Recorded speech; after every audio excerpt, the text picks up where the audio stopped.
Resolvi fazer esse vídeo com umas dicas alternativas para tentar te distanciar da concorrência. Então eu escolhi uma dica por matéria, algumas mais simples, algumas mais complexas, mas que no geral você já vai poder colocar em prática agora. E com um pouco de sorte, se você conseguir usar umas 3 dessas 7, você já vai ter o diferencial que você precisa para esse Enem. E eu ainda tenho algumas dicas na manga para te ajudar ainda nesse Enem, então não deixe de ativar a notificação e bora pro vídeo de hoje.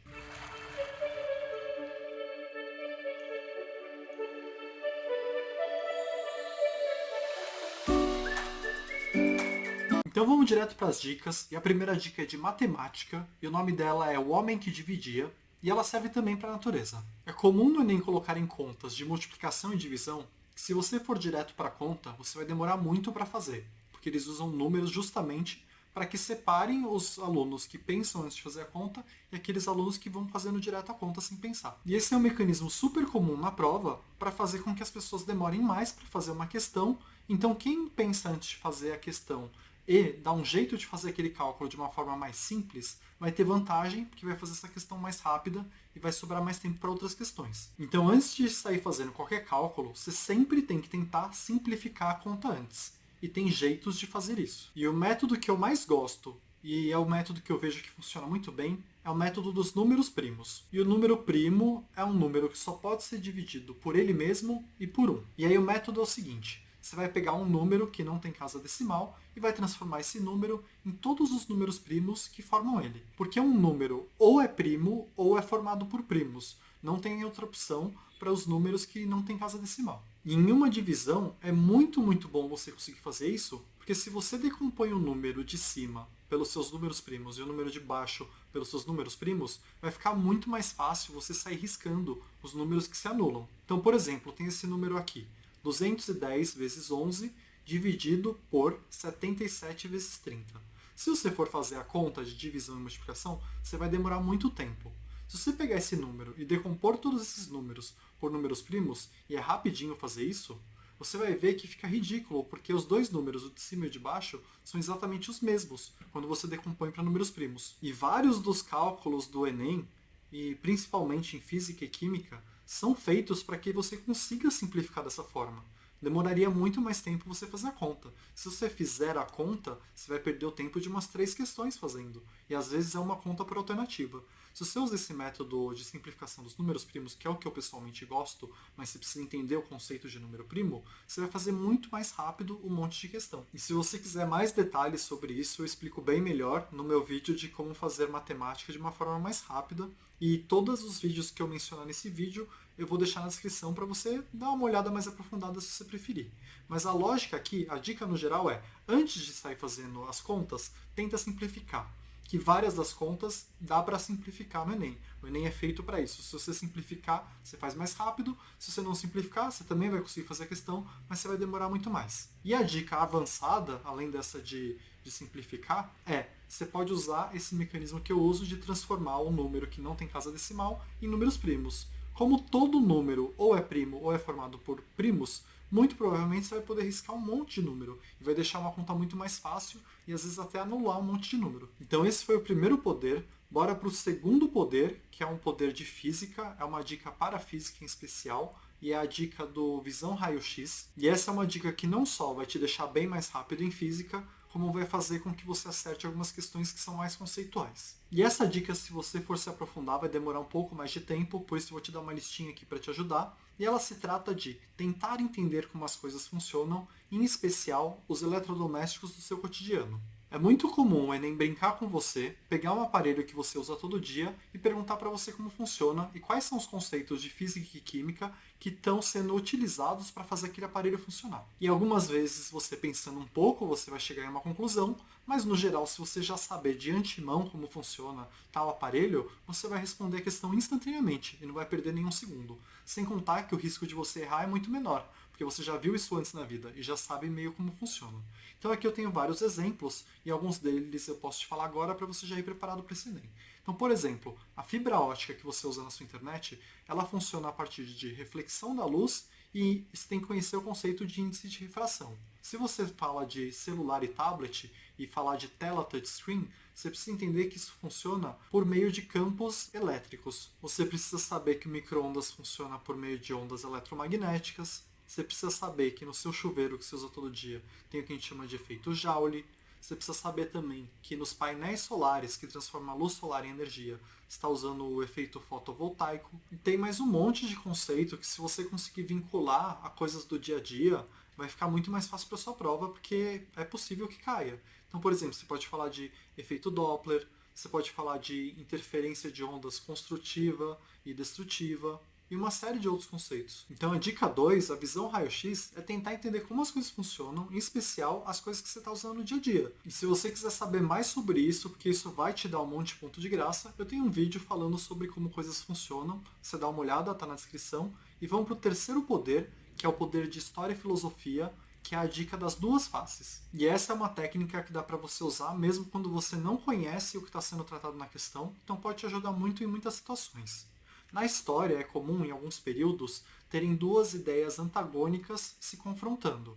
No meu vídeo de Hackeando Humanas, eu falo muito isso em filosofia, que, por exemplo, você tinha no momento a questão do empirismo, que diz que você nasce como se fosse uma folha em branco e o conhecimento é construído a partir dessa folha em branco com o tempo, com as coisas que você vai vivenciando. E essa ideia é oposta à ideia do inatismo, que diz que você já nasce com o conhecimento. Mas a dica em si não é sobre inatismo e empirismo. A dica é sobre esses momentos históricos que tem duas ideias se confrontando. E muitas questões trabalham com isso. E como que você pode usar isso a seu favor? Vai acontecer de, eventualmente, uma questão te perguntar dos textos que foram dados, qual a ideia que está sendo defendida, de um lado ou de outro. E quando isso acontece, é comum nas alternativas você ter mais de uma alternativa defendendo o mesmo ponto de vista. Mas como na questão só pode ter uma alternativa certa, se duas alternativas estão defendendo o mesmo lado dessa discussão, as duas devem estar erradas, porque só poderia ter uma certa. Logo, duas que são meio que sinônimos e defendem o mesmo lado, elas vão se anular. E aí uma alternativa que está defendendo o lado oposto provavelmente vai ser a certa.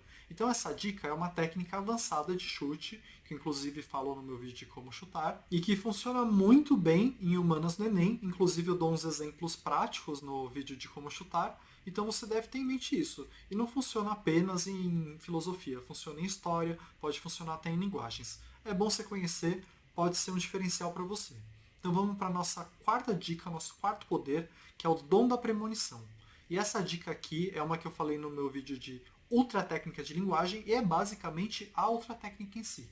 Naquele vídeo eu te falo mais ou menos como fazer uma questão de linguagem, que tem 3 formas possíveis, sendo que uma das formas é muito ruim e lenta, uma outra forma é muito boa e rápida, e tem uma forma ainda mais avançada, que é o dom da premonição. A forma lenta, você lê o texto da questão, depois lê o comando, depois as alternativas. E ela é lenta porque normalmente quando você vai ler as alternativas, você já esqueceu o que estava escrito no texto, então você tem que ler o texto uma segunda vez. O que faz ao longo da prova que você perca muito tempo.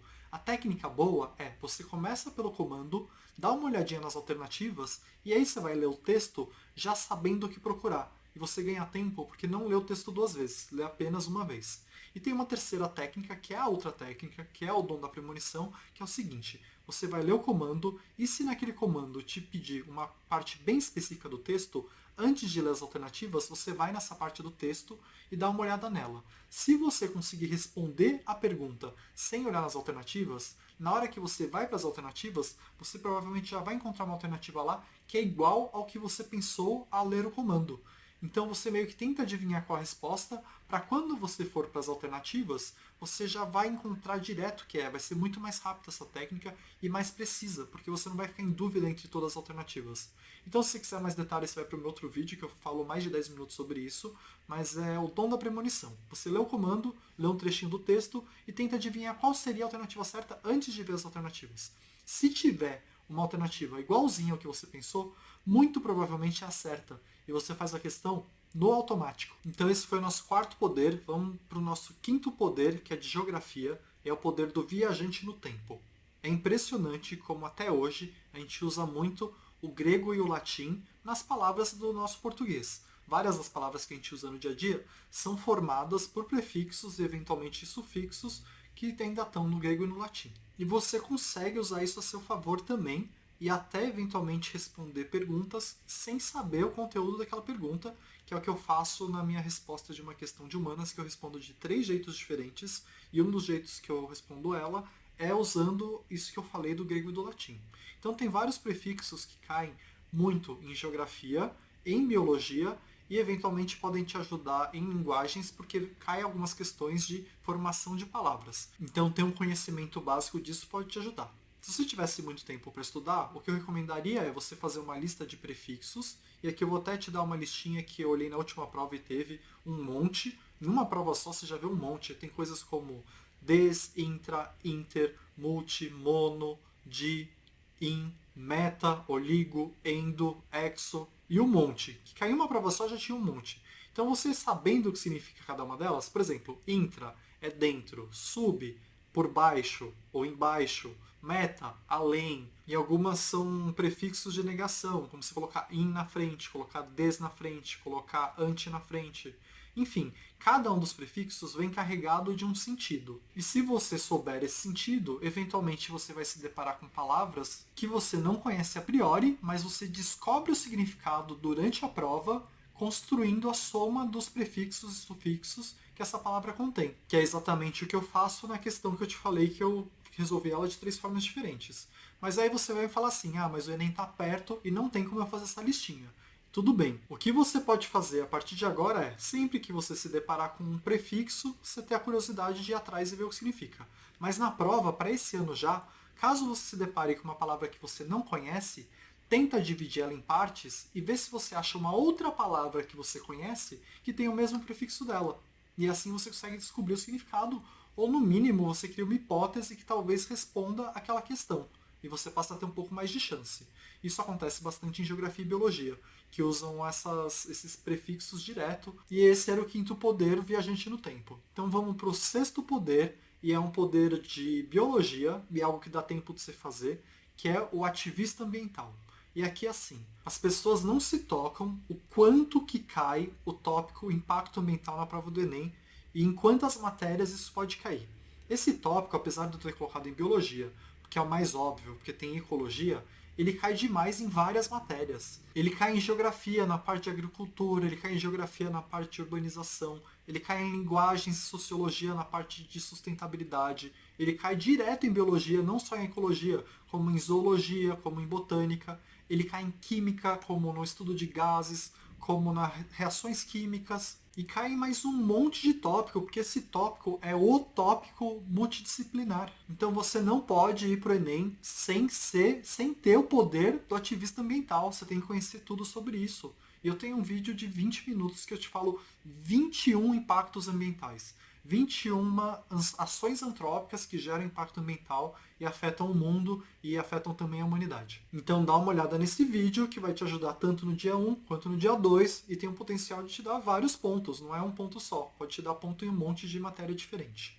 Então vamos para o último poder, o 7º poder, o poder que eu selecionei de química, mas na verdade é um poder para todas as matérias, e de todos os poderes que eu falei, esse é o poder mais simples de executar, e cai muito bem em química, porque tem estequiometria, que eu sei que muita gente se enrola em estequiometria, e é o poder do teletransporte. E esse poder não é avançado, mas é o mais eficaz deles. E é tão simples como, se você começou uma questão e se enrolou e está demorando demais, pula essa questão. Não fica parado o tempo demais em uma questão, porque ela vai comer o tempo de várias outras questões. Então usa um portal de teletransporte para sair dessa questão. Não fica nessa questão. E esse é o último poder do vídeo. E é o mais prático deles, é o mais fácil deles, e é um poder que te dá muito ponto. Porque se você ficar muito tempo em uma questão só, você vai perder o tempo de várias outras questões. Então eu espero que esse vídeo tenha te ajudado de alguma forma. Espero que alguns desses poderes te deem uma nota a mais no Enem. E obrigado!